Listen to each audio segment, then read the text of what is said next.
At the Zandvoort circuit, one of the most technical and physically demanding venues on the Formula One calendar, Ferrari unfortunately experienced what Charles Leclerc described as the team's single most difficult and disappointing Friday of the entire season so far. The Maranello team found itself with an SF-25 that struggled heavily in long, sweeping corners, particularly affecting the drivers on corner entry and throughout the mid-phase of the turns. This characteristic not only limited performance but also exposed a weakness that compromised confidence and stability. The situation significantly reduced competitiveness and made it clear how difficult Ferrari found it to adapt the SF-25 to the unique characteristics of the Dutch dunes. The Zandvoort track is one of the shortest circuits of the year, second only to the tight and narrow streets of Monte Carlo in Monaco.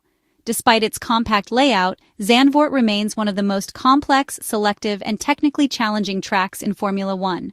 The circuit is defined by steeply banked corners, an alternation between very slow technical sections and flowing high-speed stretches, and constant changes in rhythm.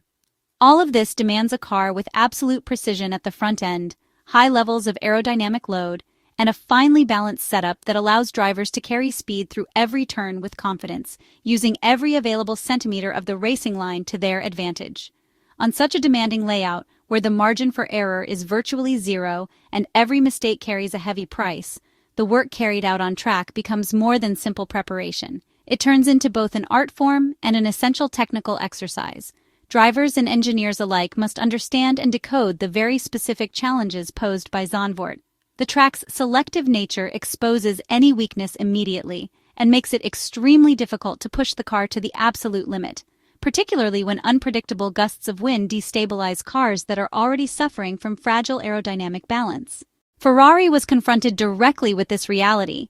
Charles Leclerc admitted that this had been Ferrari's worst Friday of the season, finishing more than 0.8 of a second away from the top of the timesheets and notably behind the group chasing McLaren. For the Monegasque driver, it was a harsh reality check after the summer break. Although the struggles were not entirely unexpected, they immediately placed Ferrari in a position where a strong and rapid reaction was required to avoid slipping further down the competitive order.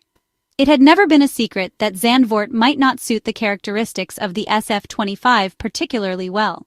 The long corners, especially those at medium and low speed, have consistently exposed the limitations of Ferrari's 2025 car. In those areas, it is crucial to have a sharp and reactive front end that allows the car to rotate effectively and maintain speed through the middle of the corner. On several occasions earlier in the year, the SF-25 had already revealed its struggles in exactly these types of conditions, and in the Netherlands the same issues reappeared with full force. Charles Leclerc pointed out that Ferrari was losing approximately 90% of its lap time deficit in just 2 corners.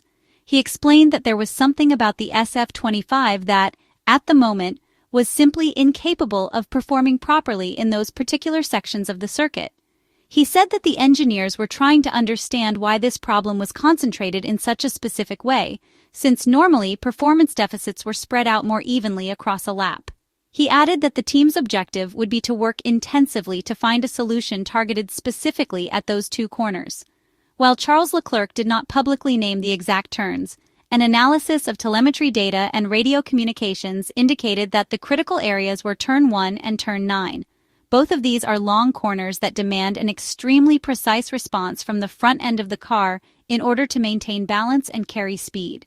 Looking back at the season, the SF-25 has repeatedly shown its vulnerability in situations where a strong and reactive front end is needed, both to attack the corner on entry and to sustain high speeds through the middle phase of the turn.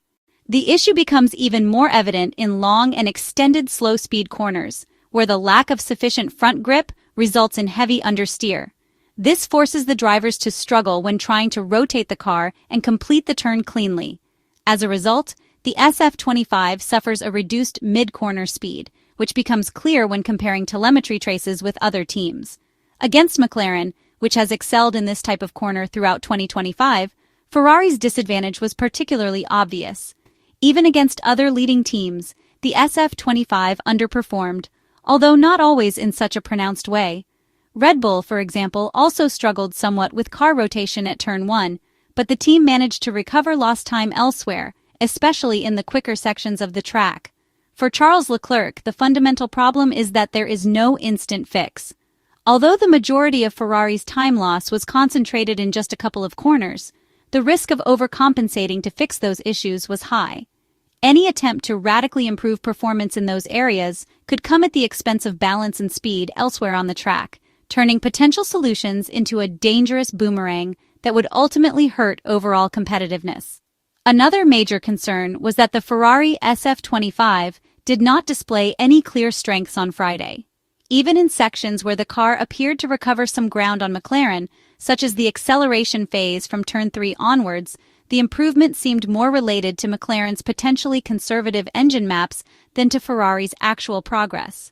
Other rivals, including Mercedes, Red Bull, and Aston Martin, were also able to close part of their deficit in the very same places, suggesting that Ferrari's gains were not genuine strengths, but simply circumstantial.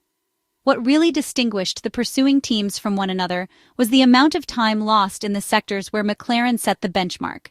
For instance, in the section stretching from Turn 8 to Turn 9, both Lewis Hamilton and Charles Leclerc lost more than 0.4 of a second compared to McLaren's pace. Meanwhile, Red Bull and Mercedes managed to contain their losses to just about 0.2 in that same stretch. This underlined how much Ferrari were suffering relative to Lando Norris's McLaren. In the areas of the track that required a car with a stable and effective front end, Ferrari was struggling more than its immediate competitors. Those were precisely the places where the Italian team needed to find the largest room for improvement. The problem was also visible, although to a slightly lesser extent at Turn 10. On the other hand, in tighter low-speed corners such as the chicane, the gap to rivals was smaller because the weaknesses of the front end were less pronounced. The fact that Ferrari's difficulties were concentrated in specific corners that shared similar characteristics could, in theory, help the engineers. Identifying a narrower operating window in which to intervene might allow the team to make a targeted step forward. However, the fundamental issue remained that these were not entirely new problems. The SF-25 had already faced the same limitations at other circuits earlier in the season, and a genuine lasting solution had not yet been found. This persistent weakness continued to limit Ferrari's ability to develop its car and close the gap to the front-runners.